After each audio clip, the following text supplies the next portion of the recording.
If we all were the same, God would not have given us one of these. Because as far as I know, that's the only one of those that exists out of 8 billion people or more. We are not the same. We will be training today on purpose-driven leaders. And it's one thing to have a definition of purpose. It's other to utilize it as a leader to help inspire other people with their purpose. Because purpose, as you know, must be greater than the pain, or else we will quit. The only thing that stops us from getting to where we want to be or better is the lack of commitment, the quitting, the quitters, which are 98% of the drifters. 98% of the people lack commitment. They lack purpose and therefore cannot be a purpose-driven leader.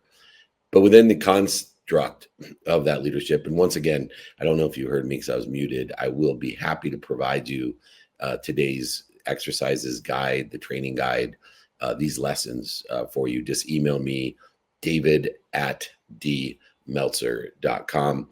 We are in Denver today. So if you're in Denver, come and join us at the Aspire Tour with Kevin O'Leary, Goggins, Tim Story, myself, and many, many more, and a VIP dinner here at the Gaylord Hotel in Denver. And then we'll be in Chicago, and then we'll be in Rhode Island.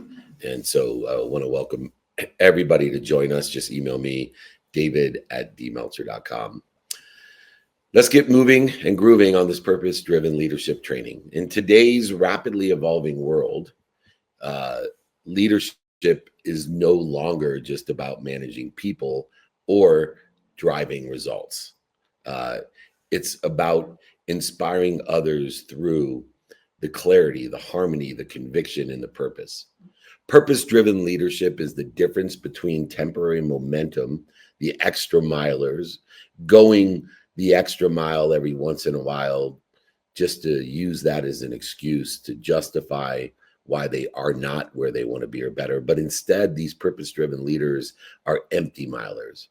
They have the conviction and the purpose to do it every single day, to do things they don't like or love, and teach other people to do things they don't like or love consistently, persistently, in the pursuit of a common objective as a leader of a collective consciousness, a mastermind with a definiteness of purpose. We need purpose-driven leaders. Purpose-driven leadership is the difference between that empty miler and the extra miler, and it's what allows teams to weather the uncertainty that exists every day. You will hear repetitively from me that certainty only exists in the future within the context of the 24-hour increment that we're given time. And so we must stay aligned in this very fast changing, accelerating momentum and force of change and circumstance environment in which we work today. It's difficult to build cultures rooted in meaning rather than metrics when all we see is data and metrics. It is difficult, as I mentioned, to be rooted in meaning or purpose rather than the metrics and the data that surrounds ourselves. But we have the power to give meaning to those metrics. We have the power to give meaning to that data. This training is designed to help you uncover your own leadership purpose, aligning your values with your vision, your execution model, your practices, your behaviors, notating that good behavior is simply behaviors that help you get to where you want to be or better. Bad behaviors interfere with it. We want to create environments where others can do the same, that we're empowering them to do the same, empowering others to empower others to do the same. And whether you're leading a team, a business, a movement, or your family, purpose is your most powerful lever. It applies to your influence, your innovation, your intuition, your intelligence, and your impact as a purpose-driven leader.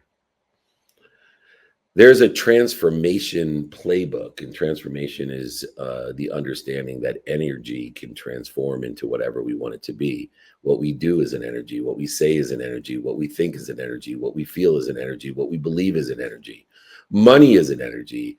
What are you transforming it into? Good deeds or difficulty? Interference? This transformation playbook that is applied to the definiteness of purpose-driven leadership matters, because you can't live a new life with an old mindset. You can't solve a problem in the same consciousness in which it was created. One of the great utilizations of AI is to apply a separate consciousness to your old mindset. Transformation isn't behavior modification. It's a recalibration of energy, of frequency, of spirituality. If we don't renew what we do, say, think, feel, and believe, we'll keep recycling the same problems under new faces, labels, situations, jobs, goals, and soon burnout. Many leaders that I coach experience burnout even after achieving major success because they built it on a unstable foundation. They haven't utilized their values, their practices, and their execution models in order to transform according to the changes and circumstances of each day. Transformation begins not when you or they accomplish more, but when we align or realign our ambitions to a deeper purpose, a meaning that is aligned with where we want to be or better, aligned with what's stable, what's working, and what we think is going to be working. Real change happens through renewal, not resistance. I'm going to repeat that. Real change happens through renewal, not resistance. You don't force transformation. Transformation becomes itself by upgrading your inner operating system, your personal operating system. You can't find change outside of you if you can't find change inside of you. We need to renew daily. This is why I have an unwinding routine that puts my mind, my body, and soul in a position to not only recover, which has been proven to give me the greatest performance, but to access all the information and energy every morning with gratitude, alignment, forgiveness, and accountability. It is a reset of our meaning. It's a reset of our mindset each and every day in reinforcing the non-negotiable behaviors like my sleep and my health and my family and my finance, as well as giving me a greater capacity to prioritize according to the circumstances of each day.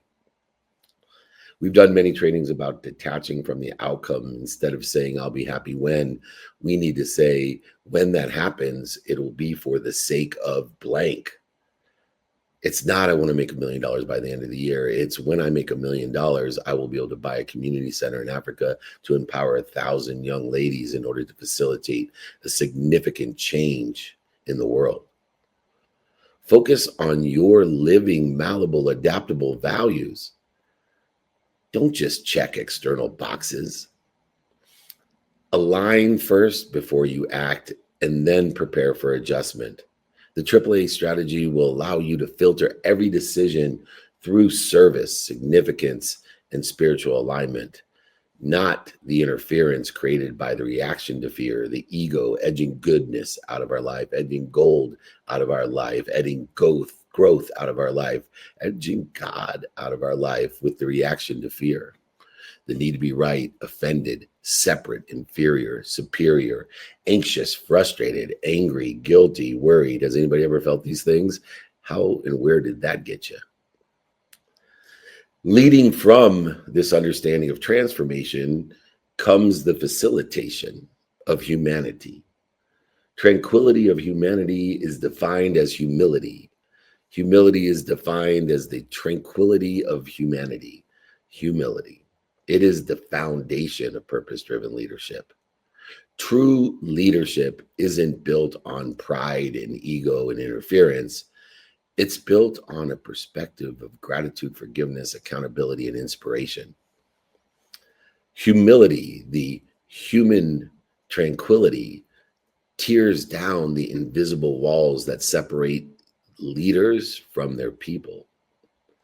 Without this tranquility, without this humility, a leader becomes a dictator. We want to work in a world not of demand, but of command. Command means to work with, to inspire, to empower. Demand is my desires placed upon you. The greatest leaders that I work with in the world, whether it be the billionaires, millionaires, entrepreneurs, celebrities, athletes, and entertainers, whether it be the prime ministers or the chairmen of the Fortune 10 companies in the world, whether they're CEOs, pastors, or parents, they all practice, and I'll repeat the word practice, radical humility, knowing that I don't know what I don't know, putting it into place as often as possible, understanding that there is one commonality of all human beings. That is, they don't know what they don't know. There's two types of individuals that don't know what they don't know. There's the ignorant humility, the humble ignorant, and the radically humble ignorant, and then the arrogant ignorant. The arrogant, not just the people that are attacking us. It's actually the people that love us the most, that help and give us advice and counsel out of fear. Just because someone loves you doesn't mean they give you good advice if they have no knowledge, or they are giving you advice based off of the fact that they're more afraid of and for you than they are for themselves.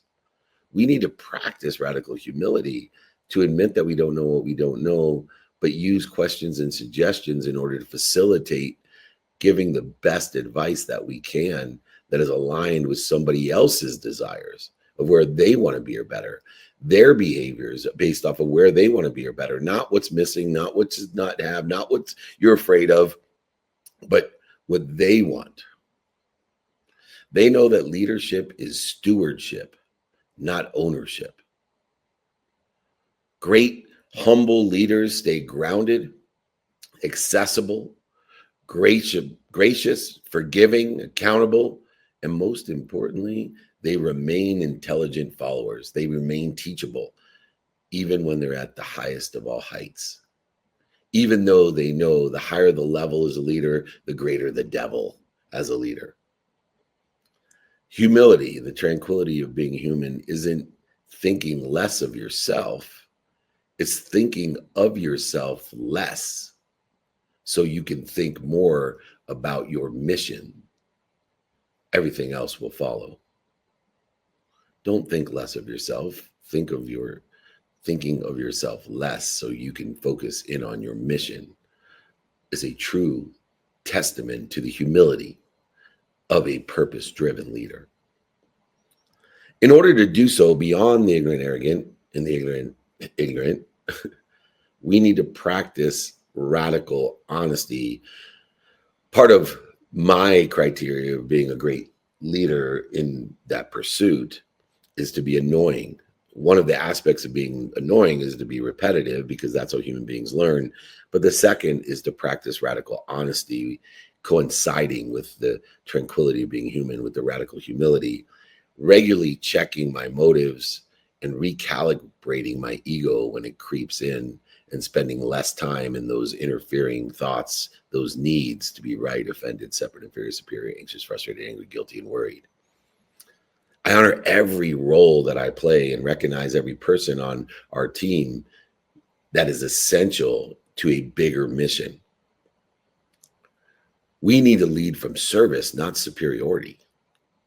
Ask yourself daily, how can I lift others today, and how can I ask for help so others can lift me?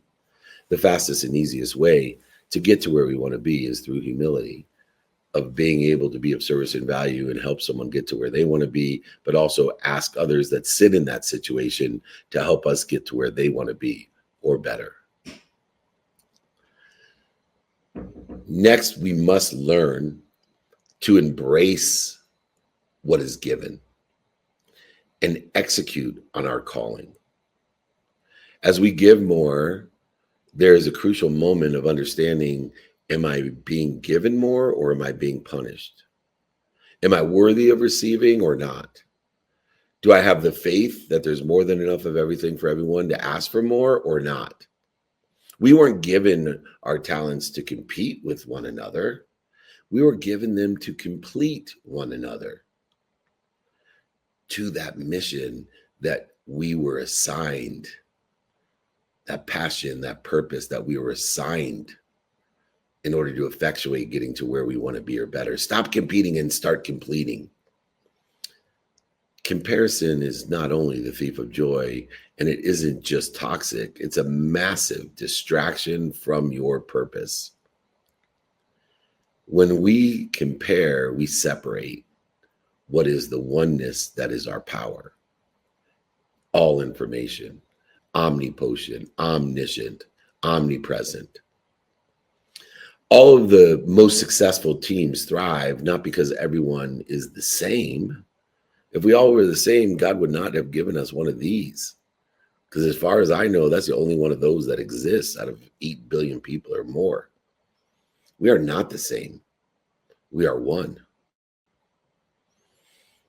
If we are one, then equity exists in the opportunity, options, touches of favor, and blessings that we're all given equally.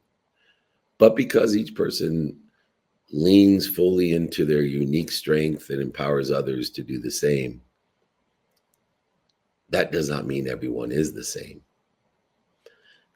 Comparison will kill your calling. Comparison will kill your joy. Comparison will separate you from the omniscient, all-powerful, omnipotent that loves, protects, promotes, and perfects you.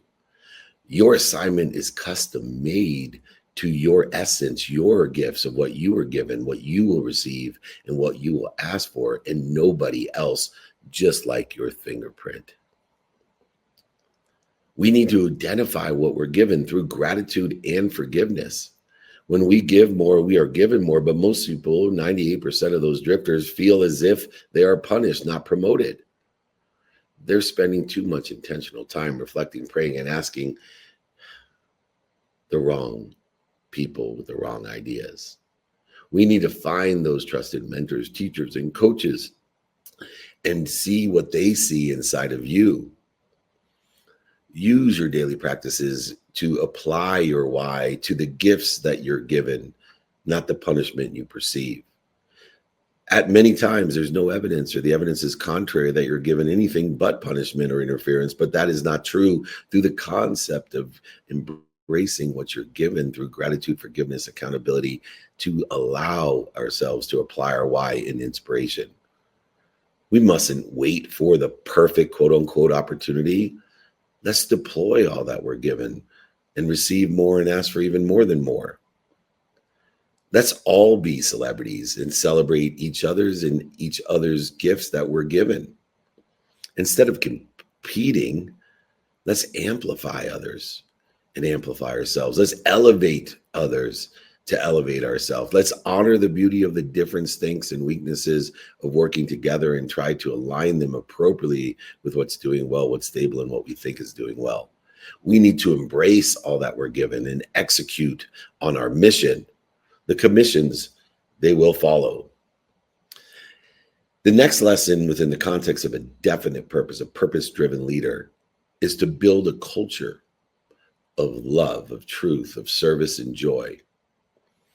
Culture is not, despite what other people think, culture is not created by rules. Rules will separate us. Dogmatic principles will separate us. Those are meant for guideposts in your divine direction to help us with all detours, to make them divine and to allow for divine time. Culture is created by relationships, and relationships are made with perception of time and space.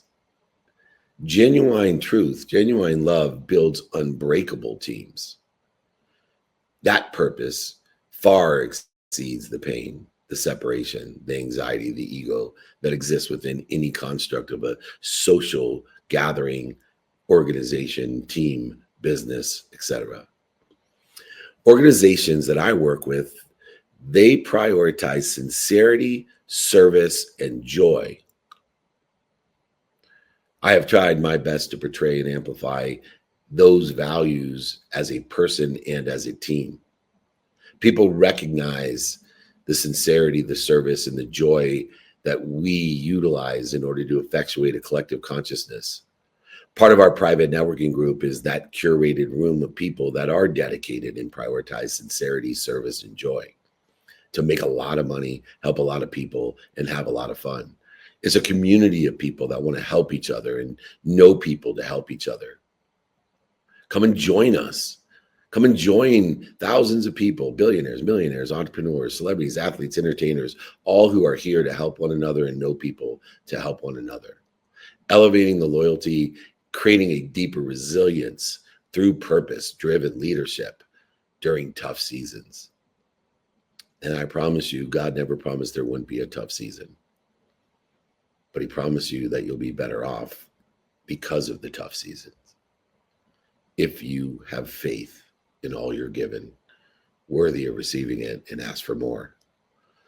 Loyalty is not something that can be bought. It is earned through love, not authority, not demanding, but commanding. We must lead with empathy, forgiveness, and ease. We always must seek to understand before seeking to be understood. We always must seek to understand before seeking to be understood. Serve without the attachment of emotion to an outcome. Serve without expectation. Give because it's who you are, your essence, not because of what you want in some sort of trade negotiation. Anchor yourself in this joy, this peace, this ease of empathy. Practice gratitude daily. Say thank you before you go to bed and when you wake up. I know the simple things to do are simple not to do, but by saying thank you before you go to bed and when you wake up, it is guaranteed to have an exponential impact on your life. Guaranteed to give you what you want or better simply for 0.1 seconds. And it's free.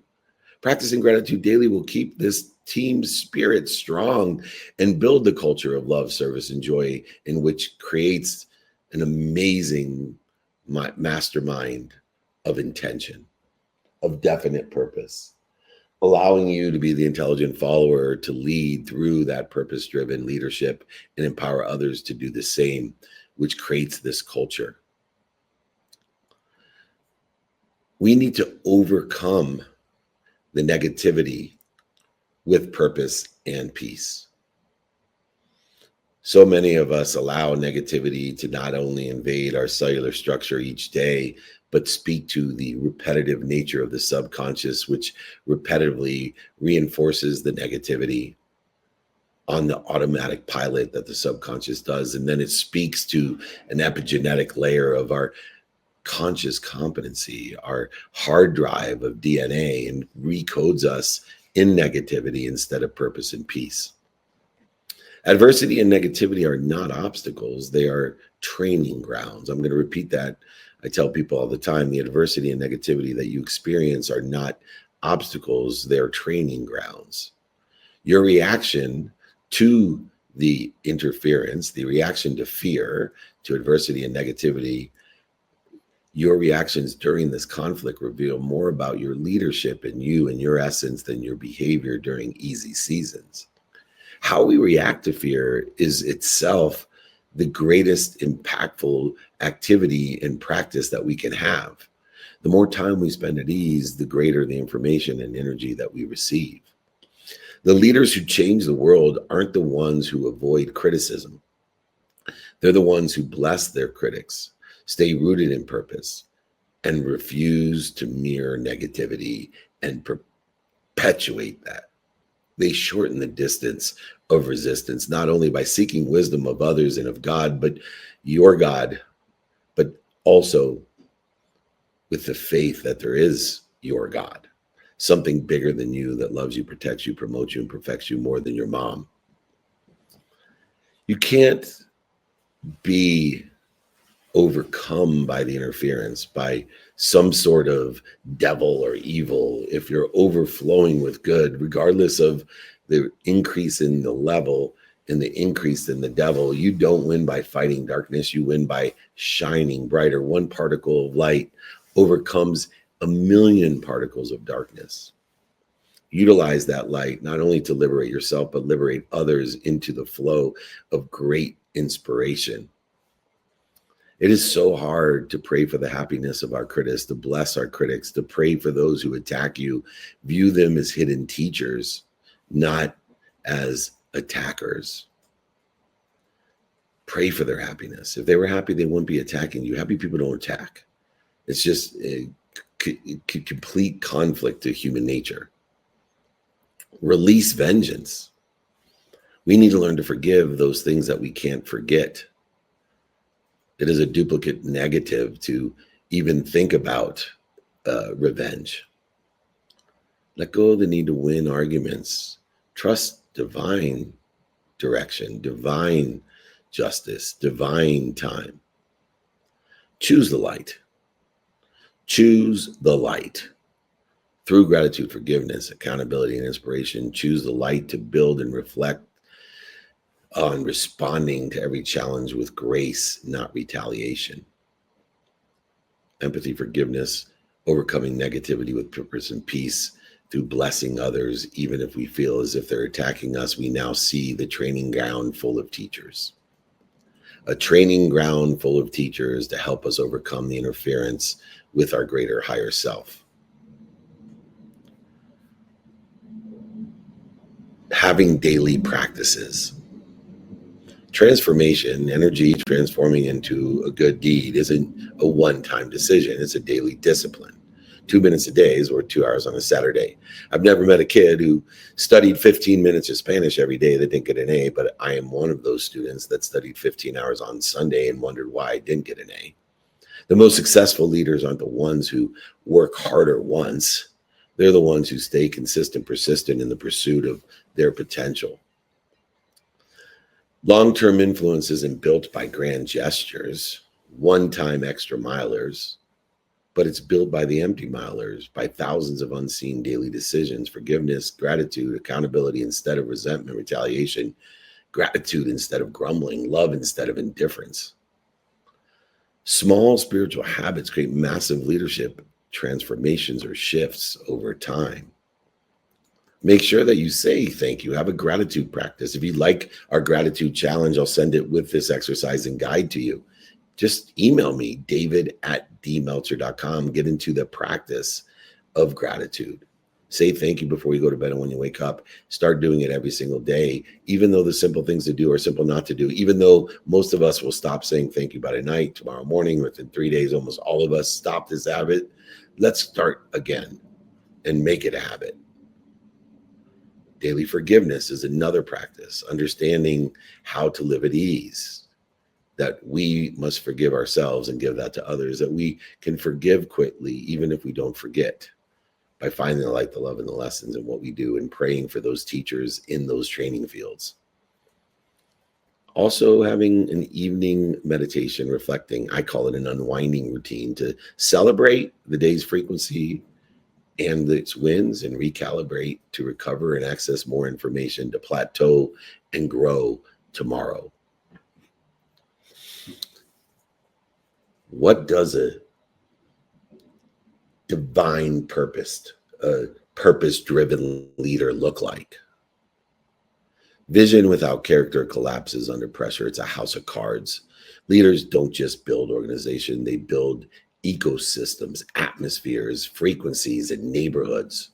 That's why we have our private networking group. It is one of the greatest neighborhoods you can be a part of. A bunch of people that want to help each other and know people that help each other, that buy from each other, sell for each other at all times. They lift each other, elevate each other, and elevate themselves. Leaders of divine purpose are magnetic, not because of charisma, but because of congruence. Their life, leadership, and love all flow through the same aligned source, and people can feel it. The oneness, the shortening of the distance of resistance. Leadership isn't about being impressive. It's about being impactful. It's about building trust that lasts beyond your presence in the room. Live the transformation. Live the change. Don't just talk about it. Don't talk about growth. Model it daily. Live in radical humility. Stay hunger with the desire that you must be what you can be. Never graduate from learning or serving. It is a training ground full of teachers. Let love lead the way, the truth, the best, the pursuit of your potential. Make love, service, and joy the foundation of every strategy, every meeting, and every decision that you make. Utilize the daily practices with your values to execute on where you want to be or better in the divinity of being protected, promoted, loved, and perfected. Leadership isn't about titles. positions, or appearances. It's about transformation from the inside out. The world doesn't need more leaders chasing status. They need leaders with a mission, not chasing commission. It needs more leader living from service, authenticity, and alignment, and joy and service. When you commit to living these principles daily in a consistent, persistent pursuit of what you desire, you don't just build teams, businesses, organizations. You build a movement. You build a transformation, a facilitation to something bigger, better, and brighter. You create atmospheres where people are seen, empowered, and inspired to become their best self. Purpose-driven leadership isn't a buzzword. The definiteness of purpose has been utilized for almost 100 years, created by the seminal personal and professional development guru himself, Napoleon Hill, who has changed my life and set me on a divine direction, assisted me with the detours in divinity, and allowed for divine time to teach me those lessons from the training fields with the teachers. This is a blueprint for sustainability and success, joy, happiness, profitability, passion, and purpose. When leaders commit to clarity and balance and harmony of purpose, they foster deeper trust, stronger engagement, and greater resilience in their teams. Can you think of 3 better qualities to facilitate getting you an acceleration and aggregation and compounding the outcomes in alignment with your divine direction? The most effective leaders today are those who don't just lead with strategy, but with soul. As you move forward, remember your purpose is not just what you do, it's why you do it. For the sake of what am I doing this, not I'll be happy when. Let that why and apply that why as a guide to your decisions. Empower others to be happy, to make a lot of money, help a lot of people, and have a lot of fun. And shape a legacy worth following as a purpose-driven leader. This is the transformation playbook. Humility is the foundation of it. It's all that you're given to align with your divine, building a culture of service, joy, overcoming negativity with purpose and peace, and creating those practices and knowing what it looks like as a leader in radical humility. You will be driven with purpose for the sake of empowering others to empower others to be happy. If you would like this transformation playbook, this guide, this exercise, the gratitude challenge, email me, david@dmeltzer.com. Please, everyone, be purpose-driven, be a leader, be an intelligent follower, be kind to your future self, and do good deeds.